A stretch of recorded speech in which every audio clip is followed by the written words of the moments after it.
বাংলাদেশ জাতীয়তাবাদী দল বিএনপি আমাদের বর্তমান প্রজন্মের একটা বিরাট অংশ, বিশেষ করে জেনজি প্রজন্মের একটা বিশাল অংশ, তারা কিন্তু জানে না বিএনপির শাসনামল আসলে কি।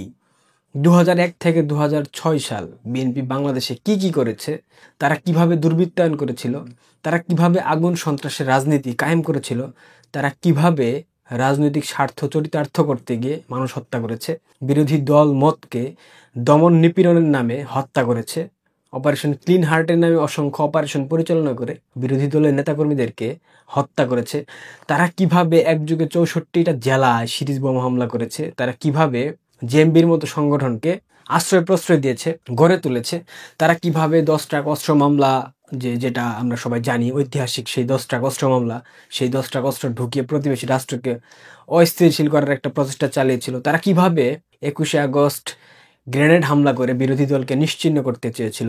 এই যে তথ্যগুলা, এগুলা কিন্তু বর্তমান প্রজন্ম জানে না। 5 আগস্ট একদিক থেকে আশীর্বাদ হয়েছে, বিএনপির যে অ্যাকচুয়াল চরিত্র সেটা বাংলাদেশের মানুষের সামনে উঠে আসবার জন্য খুব বেশি প্রয়োজন ছিল। 2001 থেকে 2006 দুর্নীতিতে 5 বার চ্যাম্পিয়ন হয়েছিল বিএনপি। এই চ্যাম্পিয়ন দলের তৎকালীন সময়ে যারা নেতাকর্মী ছিল, বর্তমানেও কিন্তু তারাই আছে, এবং তারাই কিন্তু আগামী দিনে বিএনপি ক্ষমতায় আসলে রাষ্ট্রীয় দায়িত্বভার গ্রহণ করে দেশ পরিচালনা করবে। সেই 21 আগস্ট গ্র্যান্ড হামলার যে আসামি লুৎফরজামান বাবর, তাকেও বিএনপি মনোনয়ন প্রদান করেছে নেত্রকোনা 4 আসন থেকে। এইরকম অসংখ্য অপতৎপরতাকারী, এইরকম অসংখ্য সন্ত্রাসী জঙ্গি টাইপের নেতাদেরকে বিএনপি গতকাল 232টা আসনে মনোনয়ন প্রাথমিক তালিকা দিয়েছে, সেখানে আছে। অন্যদিকে রুহুল কবির রেজভির মতো ব্যক্তি মনোনয়ন তালিকার মধ্যে নাই, ব্যারিস্টার রুমিন ফারহানা নাই, নীলুফার ইয়াসমিন মনি নাই। এটা নিয়ে আমি একটা ভিডিও বানিয়েছি। এই যে বিষয়গুলা হচ্ছে মনোনয়ন নিয়ে, এটাতে বিশাল মেসাকার সৃষ্টি হবে বাংলাদেশে। একটু ব্যাখ্যা দিই আপনাদেরকে। তারাকে বলেনি আমাদের গুলাম মৌলা রনি, তাকেও কিন্তু বিএনপি পটুয়াখালী থেকে মনোনয়ন দেয় নাই, ওইখানে খালি রেখেছে, সম্ভবত নুরুল হক নূরকে দেওয়া হবে গণ অধিকার পরিষদের।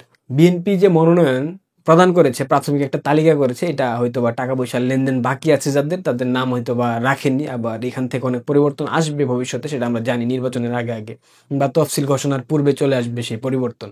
এই যে 17 বছর বিএনপি ক্ষমতার বাইরে ছিল, এই 17 বছরে কিন্তু বিএনপির একাধিক প্রার্থী তারা কিন্তু দাঁড়িয়ে গেছে। এখন একটা আসনে যদি 5 জন প্রার্থী থাকে, 5 জনকেও তো মনোনয়ন দেওয়া সম্ভব না, সেখান থেকে একজনকে বেছে নিতে হবে। যখনই একজনকে বেছে নেবে, বাকি যে 4 জন থাকবে, সেই 4 জন কিন্তু সর্বোচ্চ বিরোধিতা করবে, কারণ এটা বিএনপির ট্র্যাডিশন।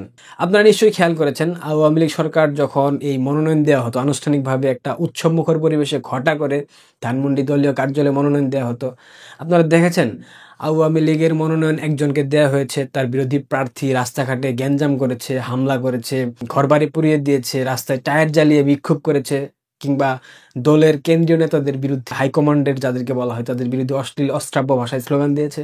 দেখেছেন? বলতে পারবেন? কোনো একটা নজির দেখাতে পারবেন? পারবেন না। আমি খুব করে চাই এই প্রজন্ম জানুক বিএনপির অ্যাকচুয়াল চরিত্রটা আসলে কি।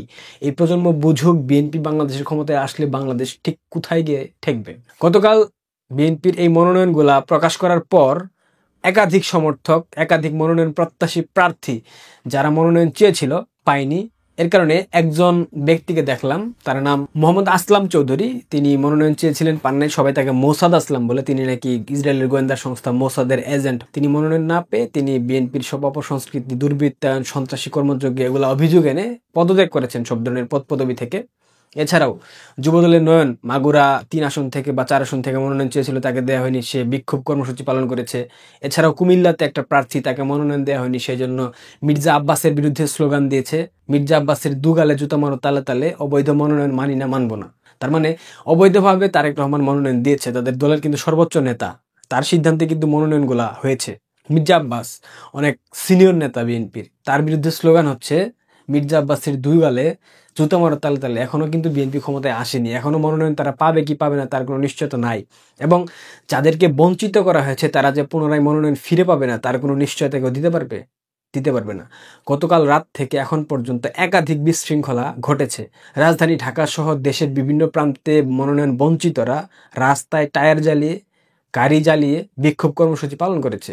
মূল প্রসঙ্গে আসি, এই যে এখনো ক্ষমতায় আসে নাই, আসার আগেই যে আগুন সন্ত্রাসের রাজনীতি তারা শুরু করে দিয়েছে, আসার আগেই তারা মানুষের গাড়িতে আগুন লাগিয়ে প্রতিবাদ জানাচ্ছে, আসার আগেই তারা মানুষের জনজীবনে দুর্ভোগ সৃষ্টি করতেছে রাস্তা বন্ধ করে দিয়ে। যুবদলের নয়ন আসার আগেই হুঁশিয়ারি দিচ্ছে, হুমকি ধামকি দিচ্ছে। তাহলে বিএনপি যদি আনুষ্ঠানিকভাবে ক্ষমতায় আসে এবং তাদের যে চরিত্র, তারা কি করতে পারে আপনারা জাস্ট চিন্তা করেন। তারা এখনো আনুষ্ঠানিকভাবে ক্ষমতায় আসে নাই, তাতেই বাংলাদেশটাকে চাঁদাবাজির স্বর্গ রাজ্য বানিয়ে ফেলেছে। বাংলাদেশের প্রত্যেকটা সেক্টরে প্রতিনিয়ত যে পরিমাণ চাঁদাবাজি হচ্ছে, এটা ইতিহাস ব্রেক করে ফেলেছে। স্বাধীনতা পরবর্তী ইতিহাসে বাংলাদেশে কখনো এইভাবে চাঁদাবাজি হয়নি। এমনকি 2001 থেকে 2006 বিএনপি যে ক্ষমতায় ছিল, তৎকালীন সময়েও তারা এইভাবে চাঁদাবাজি করতে পারে নাই, যেটা 2024-এর 5 আগস্টের পর থেকে করছে। কারণ 17 বছর থেকে তারা না খাওয়া। তাদের একাধিক নেতা বলেছে, আমাদের নেতাকর্মীরা 17 বছর ক্ষমতার বাইরে ছিল, তাদেরকে নির্যাতন নিপীড়ন শিকার হতে হয়েছে, তারা একটু চাঁদাবাজি করবে, এটা নিয়ে আমি বিশেষ কিছু বলবো না। মানে চিন্তা করেন, বিএনপির হাইকমান্ডের একজন নেতা যখন এভাবে কথা বলবে, তার মানে সে আলটিমেটলি চাঁদাবাজির লাইসেন্স দিয়ে দিল। এবং বিএনপি নেতাকর্মীরা, তৃণমূলের যারা আছে, তারাও ঠিক সেম কাজটাই করতেছে। তাদের নেতা নির্দেশনা মোতাবেক তারা চাঁদাবাজি করতেছে। গতকাল রাত থেকে এখন পর্যন্ত অসংখ্য পত্রিকার হেডলাইন আপনারা যদি খেয়াল করেন দেখবেন, আমি অনেকগুলো ভিডিও পেয়েছি, বাট কপিরাইট ক্লেমের জন্য দেখাইতে পারতেছি না। গতকাল রাত থেকে তারা যে ধরনের বিশৃঙ্খলা সারা দেশব্যাপী বিভিন্ন প্রান্তে করেছে, তার মানে যখন নির্বাচন আরো ঘনিয়ে আসবে, নির্বাচনের সময় আরো কাছে আসবে, তখন কিন্তু এইটার মাত্রা বেড়ে যাবে। কারণ তখন আরো যারা মনোনয়ন প্রত্যাশী ছিল, এখনো আশায় বুক বেঁধে আছে যে তারা মনোনয়ন পাবে। যখন তারা পাবে না, তখন একটা আসনে 2 থেকে 3টা প্রার্থী যখন বিক্ষোভ করবে, যখন ঝামেলা সৃষ্টি করবে, তখন কি বাংলাদেশের নির্বাচনের পরিবেশ থাকবে আদৌ? বিএনপির হাইকমান্ড কি এগুলা বুঝতে পারছে যে যত মনোনয়ন আগে দেওয়া হবে এবং যত আবুল তাবুল লোককে মনোনয়ন দেওয়া হবে, আবুল তাবুল বলতে বিএনপি সবই তো আবুল তাবুল, এখানে আমি ওইরকম ভাবে কাউকে মিন করি না। এই যে বিশৃঙ্খলার দিকে বাংলাদেশটা আগাচ্ছে নির্বাচন কেন্দ্রিক, এই বিশৃঙ্খলা দেখে ডক্টর মোহাম্মদ ইউনূস নির্বাচন দেবে? আপনাদের কি তাই মনে হয়? এই জন্যই বারবার বলি, বিএনপি একটা আপাদমস্তক বোকাচুদাদের সংগঠন। এইখানে কোনো বুদ্ধিবৃত্তিক মেধাভিত্তিক চর্চা নাই, এইখানে কোনো প্রজ্ঞাবান নেতা নেই, যেগুলো আছে সব বোগাস। ওই লন্ডন থেকে যে ওহি নাজির হয় বাংলাদেশে পল্টনে, লন্ডন থেকে ওহি আসে পল্টনে, আর পল্টনের সেই ওই চলে যায় দেশের বিভিন্ন প্রান্তে, চাঁদাবাজি করো, ঠিকঠাক মতো কমিশন দাও, এটাই। এর বাইরে আমি কোনো কিছু বিএনপি রাজনীতিতে আসলে দেখতে পাই না। থিঙ্ক ইট ভাই, এখনো ক্ষমতায় আসে নাই, মাত্র মনোনয়ন দেওয়া হয়েছে একটা প্রাথমিক তালিকা, এটা কিন্তু ফিক্সড কোনো তালিকা না। এখানে কিন্তু পরিবর্তন হবে, এখান থেকে দেখা গেছে অর্ধেকও পরিবর্তন হইতে পারে।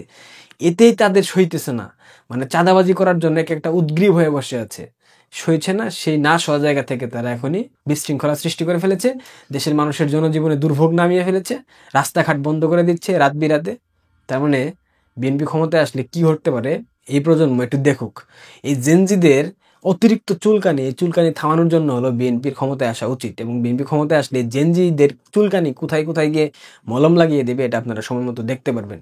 জেনজিদের তো সব থেকে বড় চাহিদা ইন্টারনেট সুবিধা, ইন্টারনেটের দাম 20% বাংলাদেশে বাড়তেছে।